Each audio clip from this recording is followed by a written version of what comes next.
a lot of things have happened at Marshall University over the last 5 years, and a 5-year time period is kind of an opportune time to take a look and backwards in terms of where we were and where we are today, and from that point begin to look forwards. I'm not a person that looks backwards very often.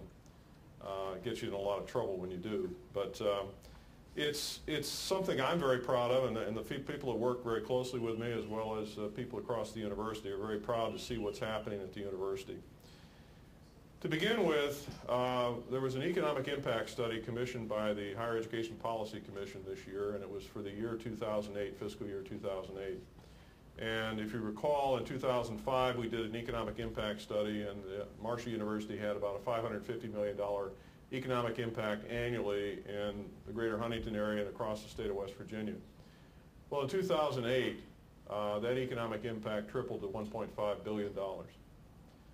And it's a product of all of the things that have been happening at Marshall University, whether it's new building construction, new program development, increasing student population, and so on. But when you triple the economic impact of an organization like Marshall University in 3 years, that's no small accomplishment. And we're not settling and saying that's the end of it. That's just the beginning of what needs to happen. I said when I came to Marshall University and looking at the state of where we were, Marshall University had to be a major economic engine and an increasingly more important economic engine in the greater Huntington area as well as across the state, and we're accomplishing that goal.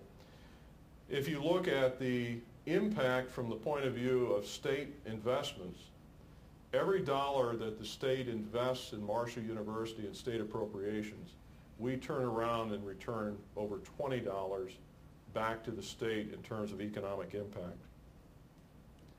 There are very few other investments, and I'm not sure there are any, where you can produce that kind of return on investment at the state level, or any level for that matter. And one of the aspects about public higher education that I think we're losing sight of in this country is that public higher education is an economic multiplier. And by that I mean it takes the investment that taxpayers make in public higher education and multiplies it many-fold in terms of the return, in terms of actual cash return, as well as other economic impact aspects to the state and the region and the nation. And when you put it in that equation and you begin to start thinking about higher education a little differently, you begin to start realizing that when we invest in public higher education, society, our nation, our states, our communities benefit tremendously from those investments, both directly and indirectly. And that's not even taking into consideration the economic value created when students graduate with college degrees, professional degrees, master's, doctoral degrees from our public universities. We don't even factor that into the equation. So when you look at public higher education and you debate the merits of public higher education, I would ask you to consider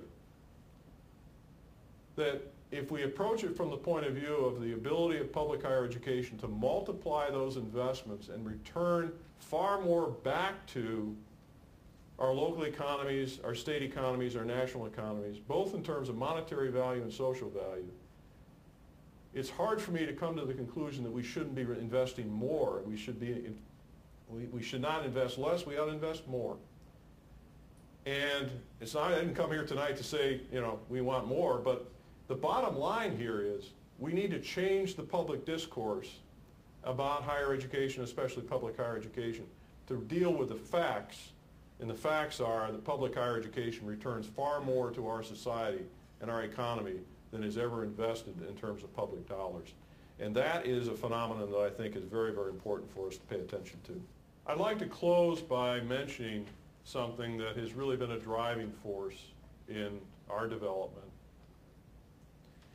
And it is that progress is a product of our expectations, that we are the manifestations of our expectations.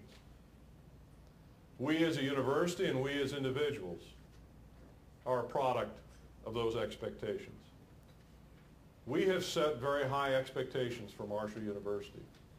All you have to do is ask Mike Hamrick, our new athletic director, about our expectations of the athletic program, and he can share with you what the expectations are. I believe that the higher the expectations we set, we don't want to be ridiculous about them, but we need to honestly believe that if we set them, we're going to achieve them, and we have. 5 years ago, when we talked about all the plans for the future, people looked at me and said, gee, that's nice. I think I've heard this before. But when you deliver, when you actually show people that those dreams or those expectations have been fulfilled, maybe not entirely, but almost, suddenly those dreams become believable. And those aspirations are seen as attainable. And that's what we're doing at Marshall University. How are we doing it? Well, for anybody that's been paying attention, priorities matter. 5 years ago, everybody had their own separate priorities at Marshall University, and everybody was lobbying to get their priority pushed up the list. 6 months into it, we called a halt to it, and I told everybody, take it away. We need to do a process that's going to help us establish the priorities. We did it, and we've been following that template, and it's been a major reason for the progress that we've achieved. Along with the priorities came planning, and planning matters too, good planning. Leadership matters. Leadership at all levels in the university, the board, leadership here in Washington, leadership in the state legislature, governor's office, and so on. All of that matters a great deal.